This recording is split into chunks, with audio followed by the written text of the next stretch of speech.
Hello everyone. So today I'll be diving deep into the partition of Bengal. So let's get started with our today's topic of discussion. आज हम लोग partition of Bengal के बारे में पढ़ेंगे.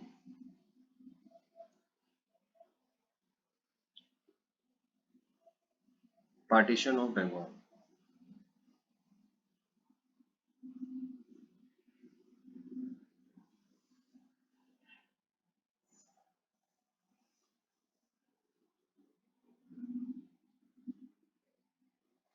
बंगाल का partition हुआ था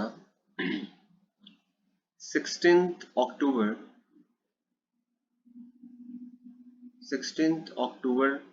1905 को, लेकिन इसका अनाउंसमेंट पहले ही हो गया था. वो हुआ था 19th of जुलाई 1905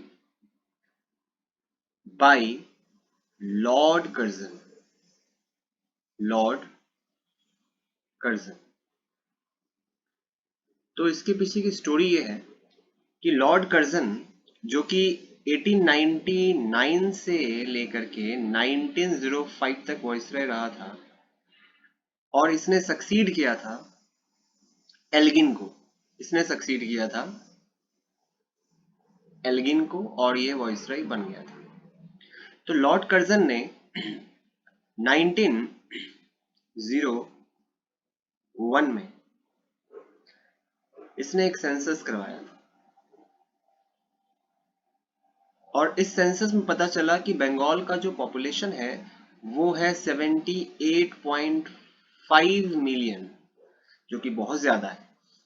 तब इसने एक पॉलिसी स्टार्ट किया और इसने सोचा कि 1903 में बंगाल का पार्टीशन कर देंगे. लेकिन ये बात फैल गई और लोगों को इसके बारे में पता चल गया. जैसे ही लोगों को इसके बारे में पता चला, प्रोटेस्ट होने स्टार्ट हो गए और लोग जो है डिवाइड हो गए. जैसे फिर आंदोलन होने लगे, जैसे बॉयकॉट मूवमेंट स्टार्ट हो गया, फिर स्वदेशी मूवमेंट स्टार्ट हो गया. तो ये सब हम लोग आगे डिस्कस करेंगे.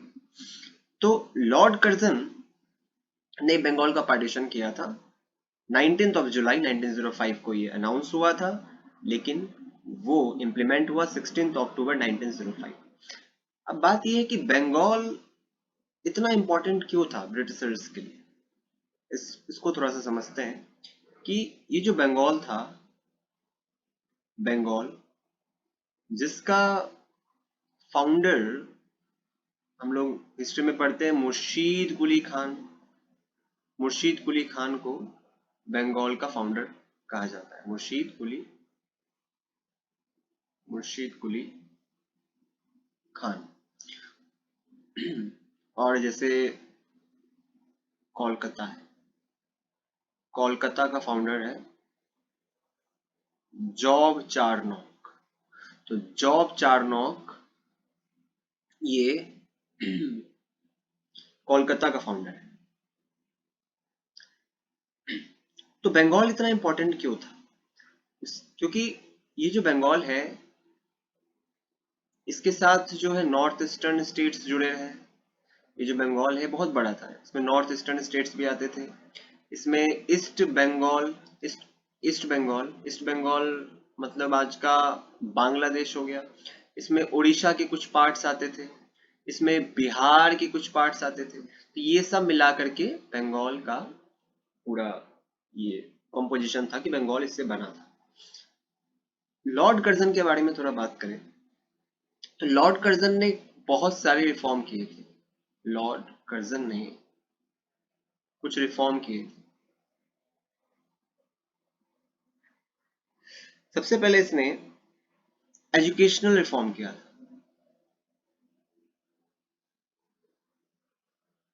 एजुकेशनल रिफॉर्म में इसने 1902 में 1902 में इसने यूनिवर्सिटी कमीशन बनाया. यूनिवर्सिटी कमीशन इसने बनाया 1902 में. उसके बाद 1904 में इंडियन यूनिवर्सिटी एक्ट लाया। फिर अगला रिफॉर्म इसने किया पुलिस रिफॉर्म।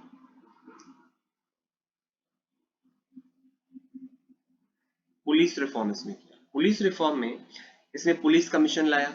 पुलिस कमीशन आया 1902 में bye Andrew Fraser. Bye Andrew Fraser. Andrew Fraser. उसके बाद एग्रीकल्चर रिफॉर्म। उसके बाद इसने किया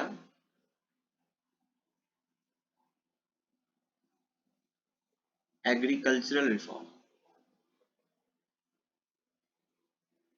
एग्रीकल्चरल रिफॉर्म में इसने कोऑपरेटिव क्रेडिट सोसाइटीज बनाया। इसने बनाया कोऑपरेटिव क्रेडिट सोसाइटीज। वो इसने बनाया था 1904 में। 1904 में लॉर्ड कर्जन ने एग्रीकल्चरल रिफॉर्म के तहत कोऑपरेटिव क्रेडिट सोसाइटीज बनाया। फिर इसने किया कल्चरल रिफॉर्म।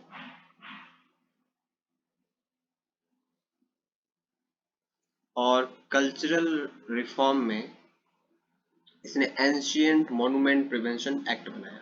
इसने बनाया एंशिएंट मॉन्यूमेंट प्रिवेंशन एक्ट। ये एक्ट बना था 1904 में। 1904 में लॉर्ड कर्जन ने कल्चरल रिफॉर्म किया और उसमें उसने एंशिएंट मॉन्यूमेंट प्रिवेंशन एक्ट, इसके तहत जो है जो की मॉन्यूमेंट्स जो इंडिया के थे उसको प्रोटेक्ट करना था। जैसे ताजमहल को प्रोटेक्ट किया जा रहा था। तो बंगाल इतना इंपॉर्टेंट था क्यों, इसे थोड़ा समझते हैं। ये जो बंगाल है,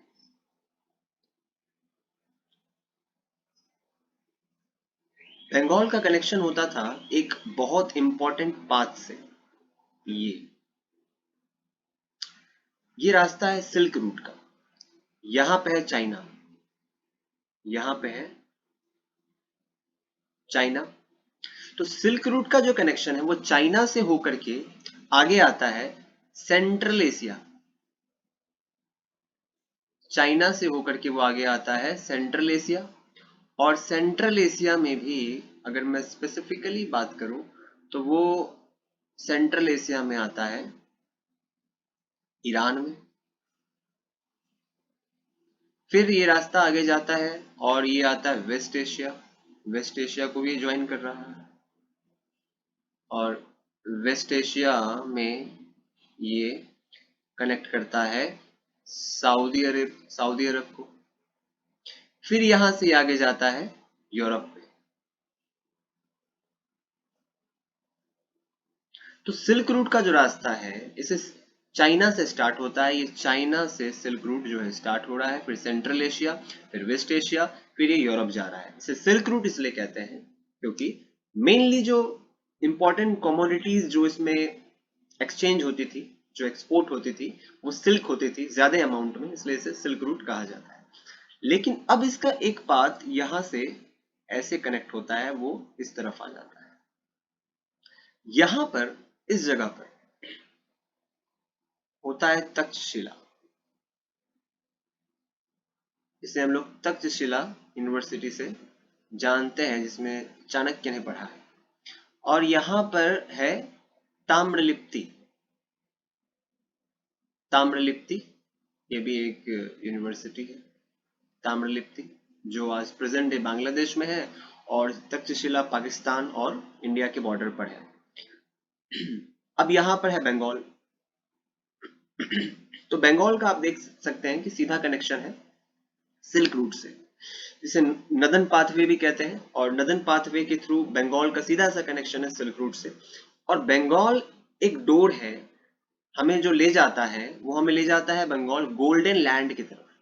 गोल्डन लैंड में तीन चीजें आती है। गोल्डन लैंड में आता है कंबोडिया, वियतनाम और लाओस। तो कंबोडिया, वियतनाम और लाओस को कहते हैं golden land of India.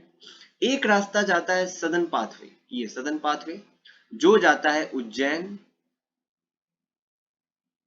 Ujjain उसके बाद डेक्कन, डेक्कन के बाद वो आगे बढ़ता है और वो जाता है साउथ इंडिया में। साउथ इंडिया में वो कनेक्ट करता है केरला को, कर्नाटक को और तमिलनाडु को। और यही साउथ इंडिया से ये सिल्क रूट जो है कनेक्ट करता है गोल्डन आइलैंड को। गोल्डन आइलैंड, अभी हमने देखा गोल्डन लैंड, और अब ये कनेक्ट कर रहा है गोल्डन आइलैंड को। तो गोल्डन आइलैंड होता है इंडोनेशिया और मलेशिया। तो इंडोनेशिया और मलेशिया को कहते हैं गोल्डन आइलैंड। तो बंगाल किस तरह से सिल्क रूट से कनेक्टेड है, ये बंगाल को बहुत ज्यादा इंपॉर्टेंट बना देता था। तो जितने भी लोग होते थे हिस्ट्री में, जितने भी लोग हुए हैं बंगाल पे कंट्रोल करना चाहे, और क्योंकि ये जो नदन पाथवे है इसका एक रूट सदर्न पाथवे की तरफ भी जाता है जो साउथ इंडिया को कनेक्ट करता है, और वो सीधे कनेक्ट होता है गोल्डन लैंड से, गोल्डन आइलैंड से कनेक्ट होता है इंडोनेशिया और मलेशिया से। तो नॉर्थ इंडिया का कोई भी रूलर होता है इसलिए वो साउथ इंडिया आना चाहता है।